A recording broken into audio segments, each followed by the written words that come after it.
Hello, I'm Mrs. Wall, and I'm a music teacher who has also studied children's literature. I have three books that I want to share with you today that highlight the contributions of women to American music.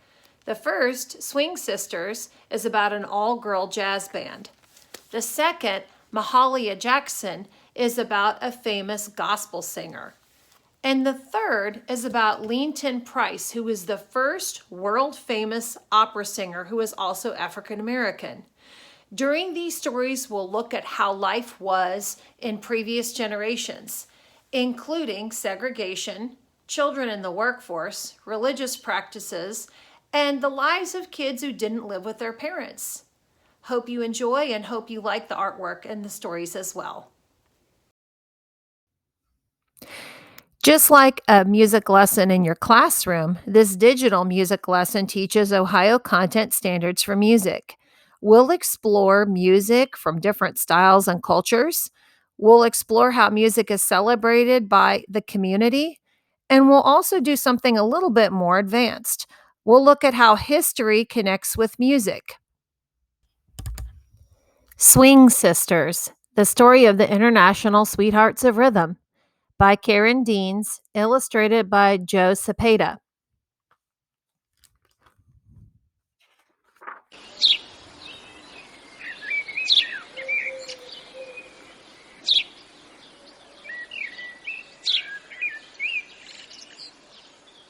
Way back in 1909, not far from Jackson, Mississippi, there was a special place for orphans.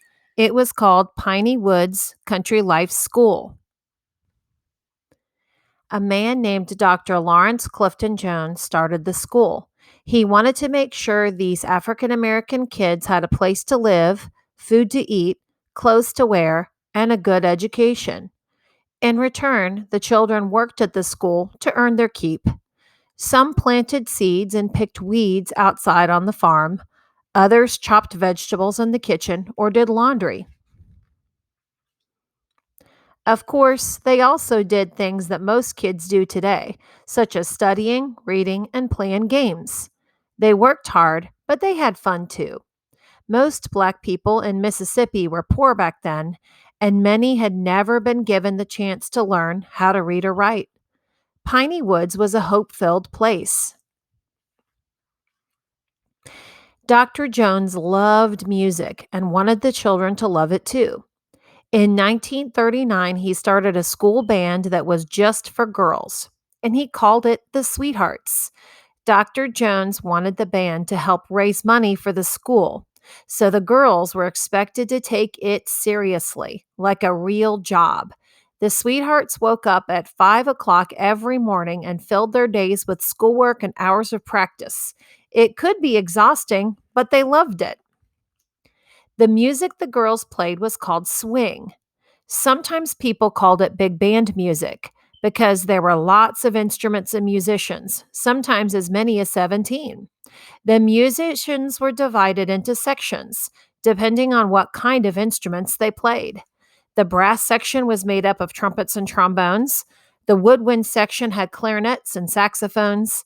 The rhythm section was all about drums, piano, bass, and guitars. There was one singer who was the leader, like a conductor, who kept the girls together at the right tempo. And the Sweethearts had a music coach who taught them new songs and put their music together for them. Swing. Now, that music was filled with energy. It was jazz. It had rhythms and melodies that got people up on their feet to dance.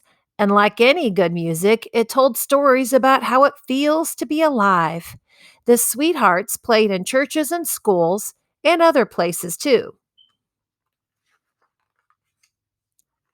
When the girls left Piney Woods, they kept the Sweethearts together and moved to Washington, D.C., where they hoped to make a living as musicians. They lived like a family of sisters, spending all their time together, eating, sleeping, talking, and playing music. Occasionally, they got into fights, like sisters sometimes do, but mostly they got along. They had a chaperone named Ray Lee Jones to look after them.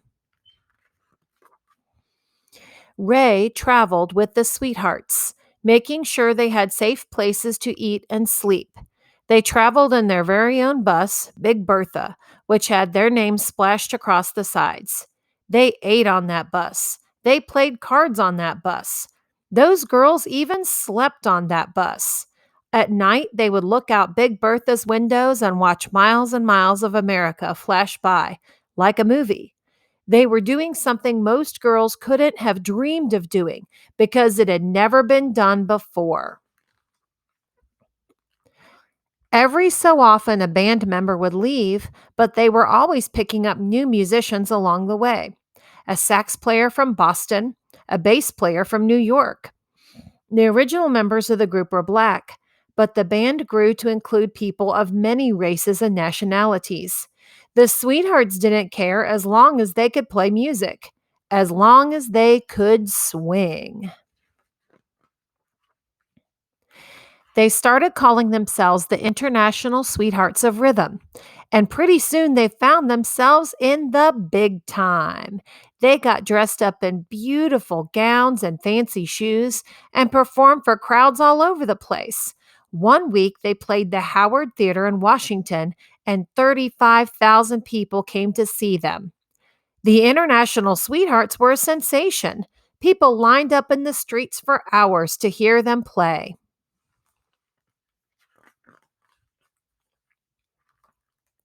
Inside the theater, people danced in the aisles night after night.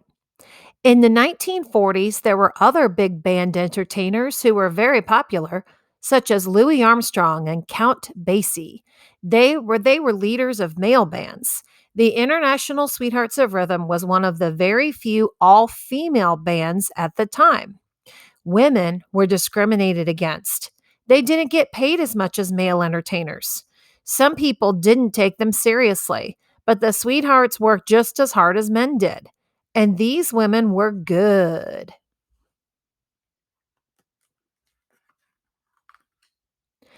Back then, Jim Crow was alive and well in the southern states. Now, this Jim Crow was not a man. It was a name given to a group of laws that banned black people and white people from socializing or working together. That made it mighty risky for a multiracial band traveling and performing in states such as Alabama, South Carolina, and Maryland.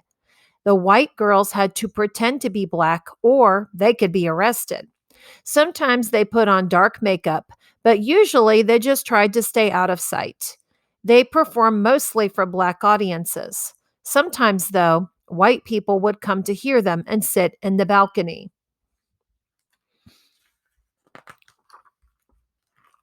Once, while the Sweethearts were playing in a southern town, some policemen heard there were young white women in the band.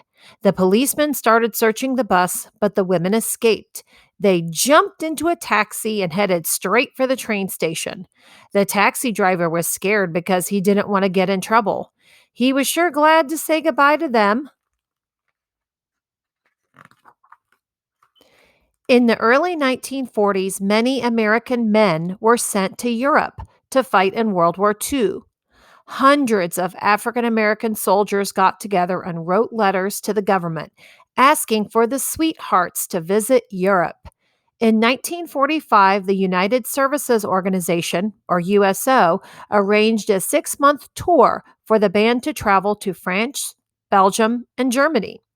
The Sweethearts were treated like queens. The soldiers were thrilled to hear these talented women perform. For the soldiers, the Sweethearts' music was like a long drink of cool water on a really hot day.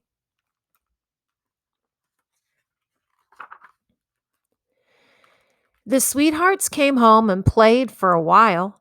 They didn't make all that much money, though, and before long they started to go their separate ways. Some got married and raised families. Some got other jobs. Some kept playing music for the rest of their lives. In a way, though, they all made a difference. Those Sweethearts didn't know it at the time, but they helped open doors for women of all backgrounds. They gave hope to those who heard them play, and they helped show the world how to swing.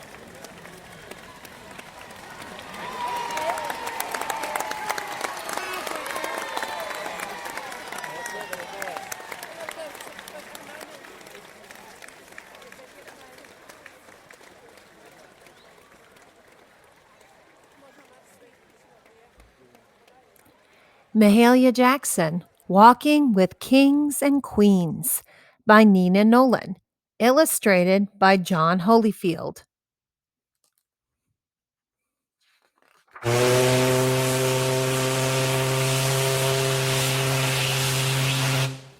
People might say little Mahalia Jackson was born with nothing, but she had something all right. A voice that was bigger than she was. It was New Orleans, and music was everywhere. Blues spilling through windows, jazz pouring outdoors. But it was gospel that Mahalia loved. After her mother died, Mahalia was sent to live with her Aunt Duke. Her aunt was very strict, especially with her white glove test on Mahalia's dusting. But singing in church raised her spirits. She felt like a peacock with her feathers all spread out.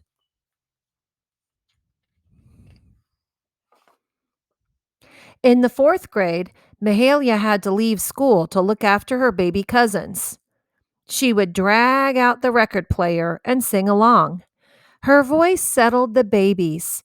People walking by stopped in their tracks to listen. "Don't you worry," her Aunt Belle said as Mahalia shucked peas on the front porch. "One day you'll walk with kings and queens." How was Mahalia going to walk with kings and queens? She didn't even have shoes. But Aunt Belle had a way of knowing things. Over the next few years, Mahalia kept singing in church, spreading her peacock feathers, and every chance she got, she worked as a maid and saved her money. She kept hearing about people moving to Chicago. Sounded scary, all those gangsters. But people said there were more chances there, too. Maybe even a chance to go back to school.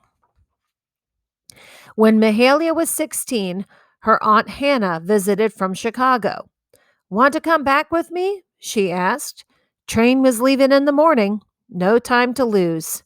Music had always helped calm Mahalia, but this was a new song. Clickety clack, clickety clack. 2 days on the train. She was a bundle of nerves. Everything about Chicago felt strange. It wasn't just the bigness of it all or that wind, it was everything. Mahalia could get a coat to warm her outsides, but she'd have to find a church to warm her insides, a church to sing in.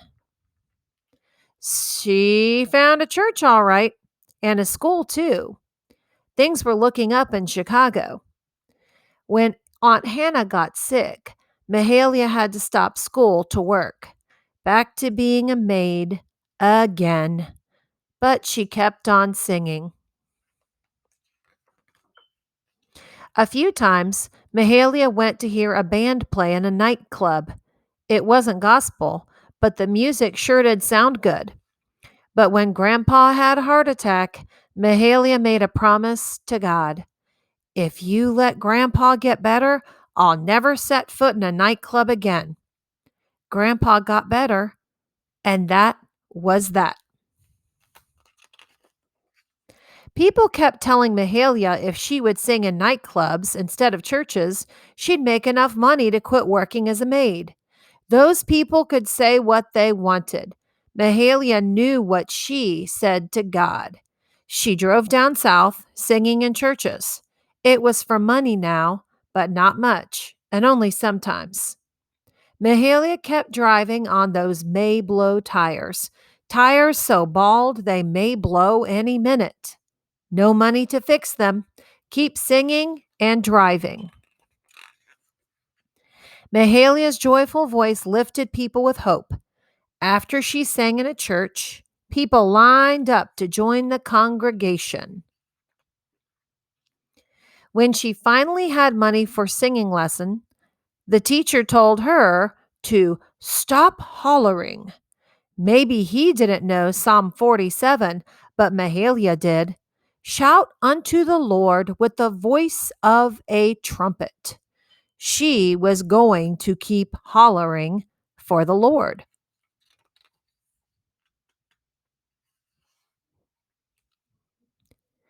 All kinds of people started noticing Mahalia's singing, like the man from Decca Records. When she was 25, she made her first gospel record. Back home in New Orleans, they heard her on the jukebox.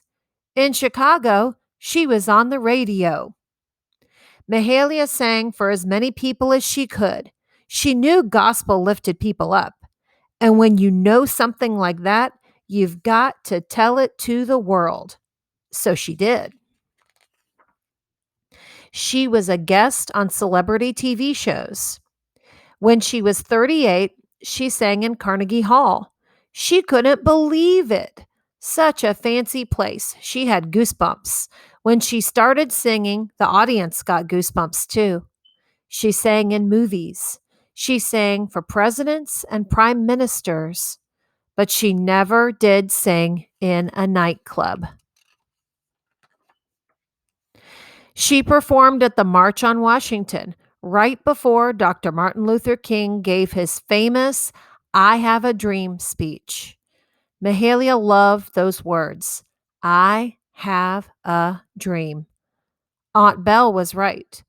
Mahalia was walking with kings and queens. After all, she was a queen herself, the queen of gospel.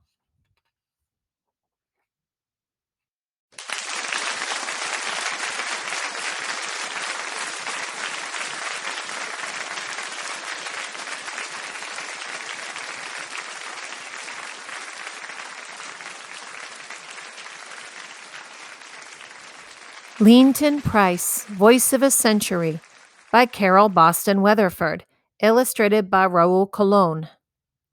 He's got the whole world in his hands. From the spiritual often sung by Leanton Price and Marian Anderson. 1927, Laurel, Mississippi. The line between black and white was as wide as the Mississippi River was long. All a black girl from the Cotton Belt could expect was a heap of hard work as a maid, mill worker, or sharecropper. Her song, most surely the blues. Yes, the Mississippi Delta cradled misery, but from day one, Mary Violet Leanton Price heard a different refrain. Her mama Katie singing hymns, her daddy James playing tuba for the church band, the flock greeting praise songs with hallelujahs. Leanton had plenty to be thankful for. A mama and daddy who made sure Leanton had 2 pairs of shoes and knew she was as good as anyone, black or white. Their song of encouragement rose above the color line.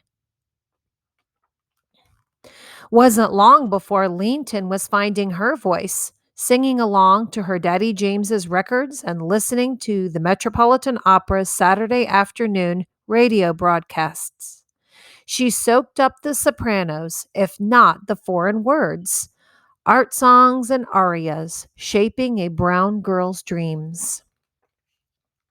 Soon, Leanton was plink-plinking a toy piano until she caught the performing bug for good. Her parents sold their phonograph to pay for a real piano and for lessons. At her first recital, her feet didn't even reach the pedals, but the songs came through her fingertips. Then little Leanton saw Marian Anderson, the opera singer from Philadelphia, who was already studying in Europe when Leanton breathed her first solo. Marian glided on stage in a whoosh of satin. Her song, like a torch, sparked a light in Leanton. That Easter Sunday in 1939, when Marian sang at the Lincoln Memorial after being barred from a whites-only concert hall, Leanton was in the church choir, praising God with her gift. A song of promise welled up in Leanton, as it had in young Marian. With her suitcase, she rode a bus to college in Ohio, aiming to be a teacher, the concert stage out of reach for a black singer then. Until The college president heard her solo and convinced her to study voice instead. Leanton changed course. Led by song, she cracked the door that Marian had opened years earlier. And before long, Leanton went to Juilliard. There, she found her teacher, Florence Page Kimball, and her calling. But the door to Grand Opera would have to wait. First, Leanton starred on Broadway in Porgy and Bess. On a world tour, her song rose to the rafters. When the curtain did rise on Leanton's opera career, she took bows as Wild West saloon owner Minnie, as Cho-Cho-san and Madama Butterfly, and as Cleopatra, Queen of the Nile. She became the first Black singer to star at La Scala, Italy's famed opera palace.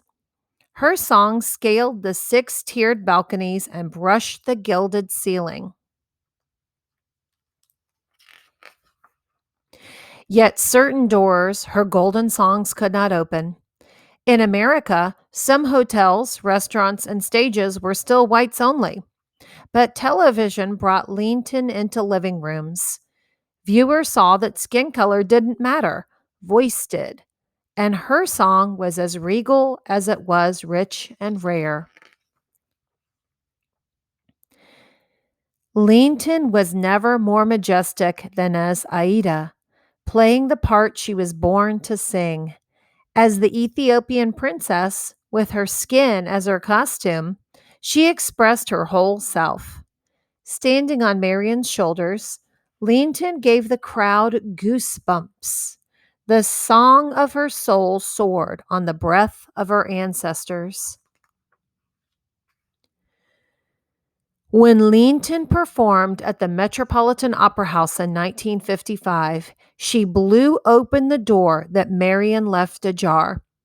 6 years later, Leanton landed her first lead role with the Met in Il Trovatore.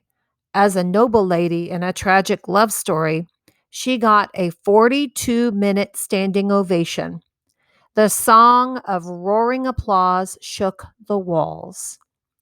Roses at her feet and tears in her eyes, Leanton bowed. She glimpsed the spotlight casting a shadow. She knew that shadow was not just hers, but her parents, teachers, and Marian's. Back in Laurel, Mississippi, songs of pride filled many a heart. The folks there were bowing too. Yes, the world-famous Miss Price could be all mink and pearls when she wanted to, rolling her R's like an Italian contessa, wearing Viennese hats and silk dresses from Rome. But offstage, she was just Leanton, twisting all night long.